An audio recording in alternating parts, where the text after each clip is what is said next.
The Huachuca Mountains rise out of the Sonoran Desert like a spine, a series of sky islands that seem to defy the flat, unforgiving landscape around them. They're a beautiful, stark, and sometimes brutal place. For as long as I could remember, my dad had taken us camping in the Catalina Mountains, closer to our home in Tucson. But this year he wanted something different. He wanted to take us to Miller Peak, a remote, rugged area on the Arizona-Mexico border, a place he said was real camping. Just me, my wife Sarah, our two kids, 12-year-old Jake and 10-year-old Maya, and a wilderness that didn't care about us. My inner voice, the one that deals with logistics and safety, had protested, but my outward self, the one who wanted to make my kids happy, had given in. We found the spot on a topographical map my dad had given me, a small remote clearing, miles from the nearest trail, nestled between some stands of oak and pine trees. The drive alone was a test of my sanity. 4 hours from home, then an hour down a rutted single-track road that turned my truck into a bucking bronco. The silence, when we finally killed the engine, was total. A heavy, profound silence that felt like a living thing. The first day was glorious. We set up camp, a large tent for the 4 of us, and a small one for gear. We built a fire pit, cooked hot dogs, and watched the stars come out, a breathtaking display of cosmic wonder that was impossible to see in the city. The kids were full of energy, running around, collecting sticks and exploring the immediate area. I felt a sense of pride, a father who had brought his family to a place of perfect beauty, a place untouched. The first unsettling incident happened that night. I had just finished my last round checking the campsite before bed. I made sure all the food was put away in a bear canister, sealed tight and hung high on a tree away from the camp. I walked back to the tent, and as I was unzipping it, I realized my Swiss Army knife, which I had just used to cut a rope, was gone from the side pocket of my cargo shorts. I was meticulous about my gear. I never, ever lost track of a tool. I patted my pockets again. Nothing.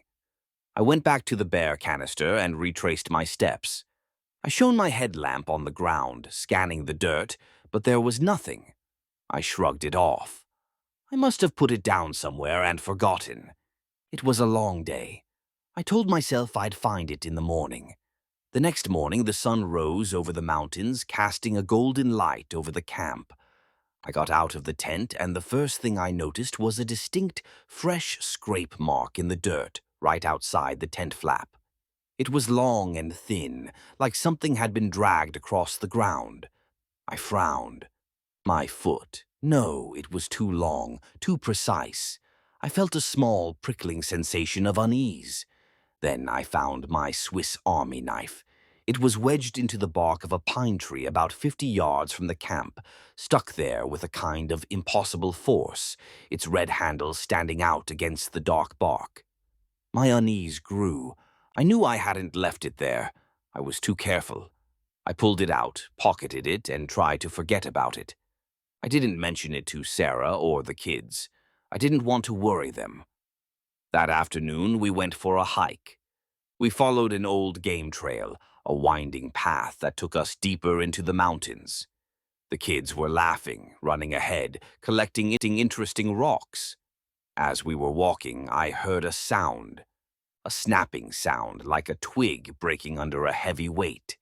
It came from somewhere high on the ridge above us, where no one should have been. I stopped, straining my ears, but the sound didn't repeat. I chalked it up to a deer, or a coyote, or some other wildlife, but the sound had been distinct, too heavy for a small animal. That night was the first time I felt the pressure. We had built a nice fire, and the kids were telling stories.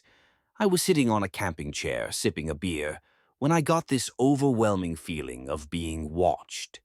Not from a distance, from right outside the perimeter of our camp. It felt like eyes were fixed on us, unseen and unwavering. I scanned the darkness beyond the glow of the fire, my heart a sudden, fast drumbeat against my ribs. I saw nothing, just the black wall of the trees. The feeling was so intense, so visceral, that I couldn't relax. I kept getting up and walking to the edge of the firelight, shining my headlamp into the darkness. But there was never anything there. It was a suffocating feeling, like a weight on my chest. The next day, my paranoia had begun to fester. I was quieter, more watchful. I kept my eyes on the trees, my ears tuned for any sound. The kids, sensing my mood, were quieter too. The fun, light-hearted atmosphere of the first day had dissipated.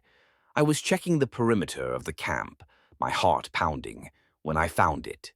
A perfect symmetrical circle of small, flat rocks. It was at the base of a large oak tree, the rocks arranged neatly, as if someone had taken the time to place them just so. My blood ran cold. There was no way this was natural. Someone had made this. Someone had been here. Recently, I took a picture of it on my phone, my hands shaking. I needed to show it to Sarah, but a part of me, the part that wanted to protect them from my fear, told me not to. I didn't. That night was when it really started. We were all in the tent, the kids asleep in their sleeping bags, Sarah reading by the light of a small lamp. I was in my sleeping bag trying to fall asleep, my mind racing. Then I heard it. A rustling sound from right outside the tent. It was slow and deliberate. It sounded like something was shuffling through the dry leaves. It was close. I froze, my breath caught in my throat. I heard a low, almost imperceptible sound, a kind of clicking, from right outside the tent flap. I nudged Sarah. "Did you hear that?" I whispered, my voice a broken, trembling sound. She looked at me, her eyes widening. She hadn't heard it, but she saw the pure, unadulterated terror on my face. She shook her head. The sounds continued. The slow, methodical shuffling, the faint, chilling clicking, the sound of something heavy dragging against the side of the tent. My heart was pounding so hard I thought it would burst out of my chest. I felt an intense, suffocating pressure, the feeling of being watched from just inches away, from the other side of the thin nylon wall. I wanted to scream. I wanted to run, but there was nowhere to go. We were miles from the nearest road. I grabbed my hunting knife from my bag, my hand trembling so badly I could barely hold it. I knew how useless it was, but the feel of the cool steel in my hand gave me some small, pathetic comfort. The sounds continued for what felt like an hour, that slow, methodical shuffling, the soft, unnerving clicking, the drag against the tent wall. They moved from one side to the other, as if whatever was out there was studying us, circling us. I didn't sleep a wink. I just lay there, the knife clutched in my hand, staring at the side of the tent, my eyes wide in the darkness, until the sun came up. The sound stopped as soon as the first rays of light touched the sky. The next morning I got out of the tent, my body shaking with a profound exhaustion that went beyond physical fatigue. I scanned the ground around the tent. There were no footprints. Nothing. The ground was hard and rocky, but I had expected to see some kind of a sign. There was nothing. It was like whatever had been there had simply vanished. I felt a wave of relief, followed by an even deeper wave of terror. Nothing. No footprints, no signs. It was an unseen threat. And it was gone for now. I went to the fire pit and found it. The bear canister was gone. It had been hung high on a sturdy branch, sealed with a strong lock. It was gone. The rope was cut cleanly without a trace of fraying. I looked up at the branch it had been on. It was high up, at least 15 feet off the ground. No animal, not even a bear, could have gotten to it. Someone had cut it. Someone had been there. I looked at the empty space where the bear canister had been, and my blood ran cold. I ran back to the tent. "Sarah," I said, my voice low and urgent, "get the kids up. We're leaving. Now." She saw the pure, raw terror in my eyes and didn't argue. She woke up the kids and we started to pack up the camp. Our movements were frantic, clumsy, fueled by fear. The kids, sensing the urgency, were silent, their eyes wide and scared. As we were packing, I kept scanning the trees, my heart pounding. I was certain that whatever had been there the night before was watching us now, waiting for us to make a mistake. As we were loading the last of the gear into the truck, I saw it.